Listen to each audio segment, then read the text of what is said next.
Bonjour les sixièmes, on se retrouve pour la suite de notre leçon de géographie que vous avez commencé normalement seul vendredi dernier, puisque je vous avais mis une activité de géographie à réaliser, et nous allons corriger votre travail. Alors vous aurez remarqué, hein, pour les plus observateurs d'entre vous, que actuellement, là, notre système d'information géographique Google Earth n'est pas localisé autour de Busan, mais autour d'un lieu que vous connaissez beaucoup mieux, c'est le village de Brassac, avec ici notre collège.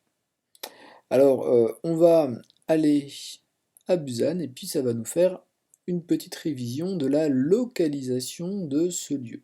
Donc, voilà notre continent européen, donc sur cette représentation du globe terrestre. C'est un globe virtuel, c'est-à-dire qu'il n'existe pas, hein, c'est une représentation numérique de la planète Terre, ce ne sont pas des vraies photographies que vous voyez ici, mais des images qui ont été retravaillées, des images satellites, et le petit point jaune ici nous indique l'emplacement de Busan, le lieu sur lequel vous aviez des questions à réaliser.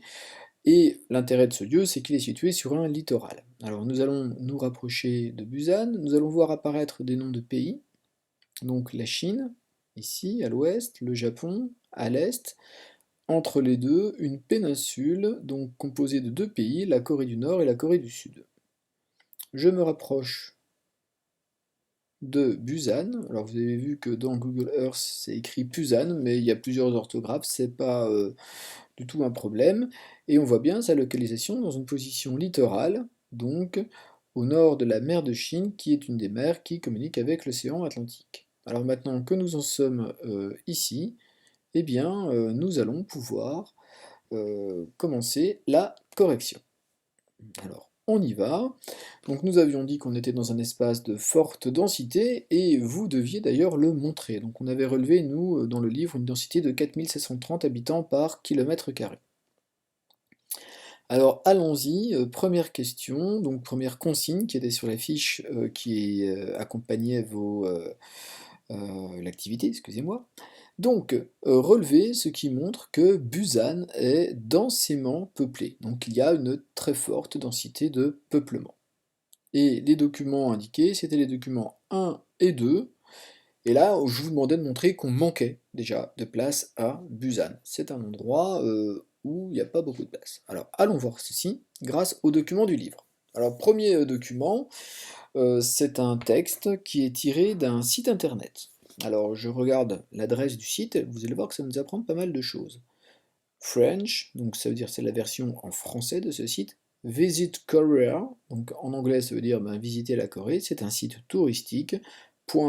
.or.kr, KR c'est comme le FR de France, là c'est pour Corée du Sud.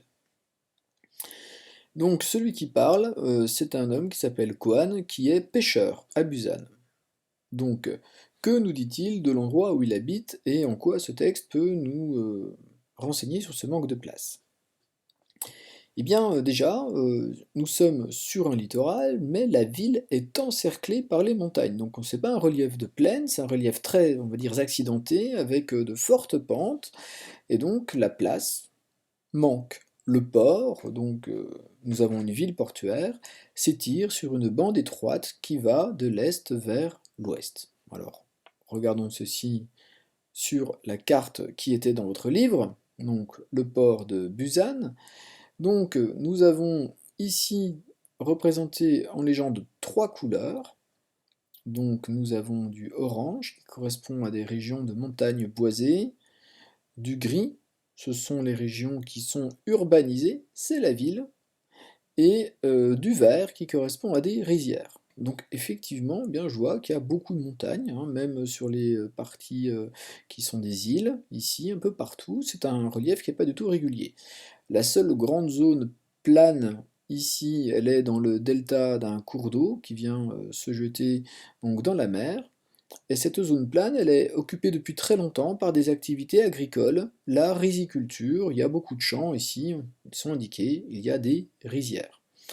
Alors, c'est normal que les zones planes soient occupées ici, elles sont plus faciles. Les rizières, il faut y mettre beaucoup d'eau, donc on est à proximité du fleuve, c'est plus facile à mettre en eau. Et puis, ce sont des zones qui sont aussi en partie inondables, donc pas forcément occupées. Si je fais apparaître, excusez-moi, les zones portuaires, ben, on voit qu'effectivement, comme l'a dit Cohen, le pêcheur, la zone portuaire s'étend sur une mince bande littorale, donc les activités portuaires sont là, hein, donc nouveaux ports, ports de matières premières, ports de pêche, ports à conteneurs, ports de croisière, et donc on a bien une impression de plein. Alors on peut regarder maintenant ce que ça donne sur Google Earth, donc je vais me rapprocher cette fois-ci de Busan, donc pour y faire apparaître à peu près le même espace que celui qu'on voyait sur la carte, voilà, là je devrais y être.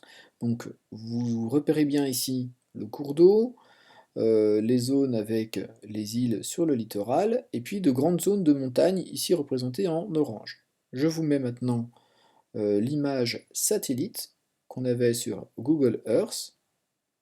Donc on voit bien notre ligne littorale avec des îles.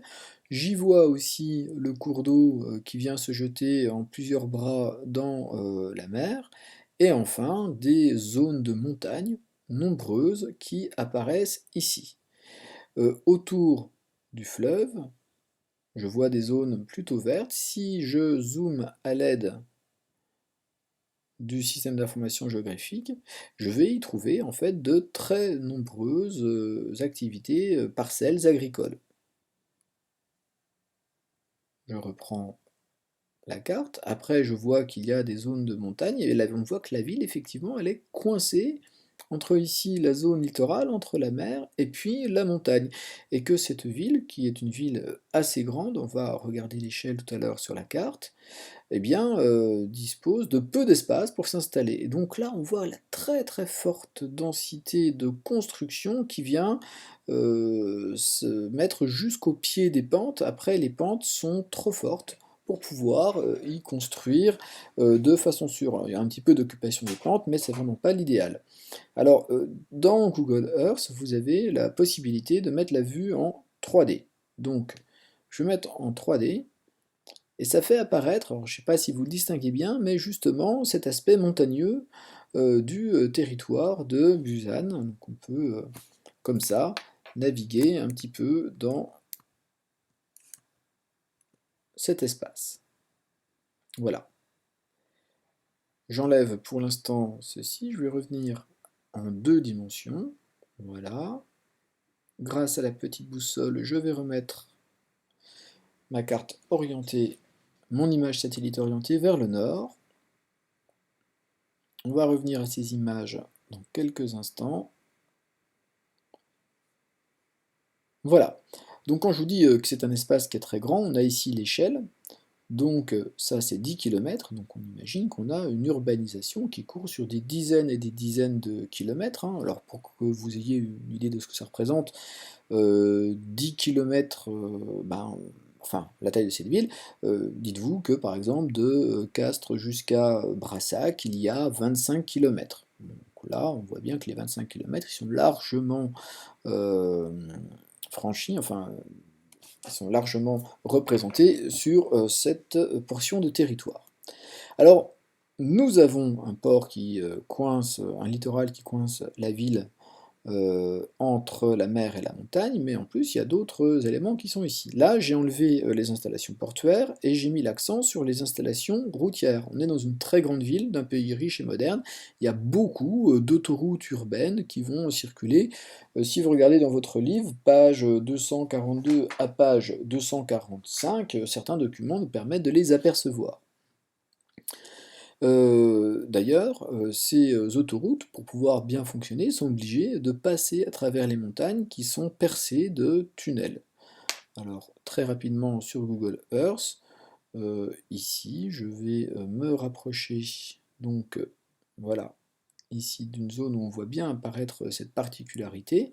Donc on voit ici bien les zones urbaines qu'on devine, les voies routières, coincées donc entre les montagnes, et je vois ici par exemple une voie urbaine, donc une autoroute qui va aller jusque là et qui va rentrer dans la montagne. Alors je vais me rapprocher, vous allez comprendre, donc effectivement c'est bien une autoroute, plusieurs voies de chaque côté, on y distingue les immeubles, donc là on voit que c'est pas exactement des cartes ni des photographies, c'est des images recomposées.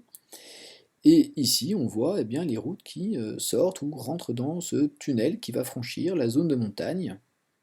Donc il y a de très grands aménagements qui sont nécessaires vu la concentration très forte de population qu'il y a ici.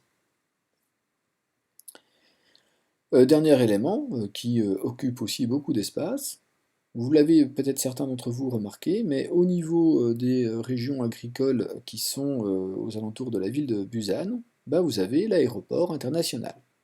Je vais très rapidement vous montrer comment on peut le repérer dessus. Je pense que ça, c'est quelque chose que vous allez bien reconnaître. Donc, voici l'image de la ville de Busan, les zones plutôt agricoles. On voit des zones où il y a des ports installés sur les littoraux. Et ici, eh bien, dans cet espace plan, là, je vois d'immenses lignes qui sont en fait les pistes d'atterrissage et de décollage de l'aéroport de Busan.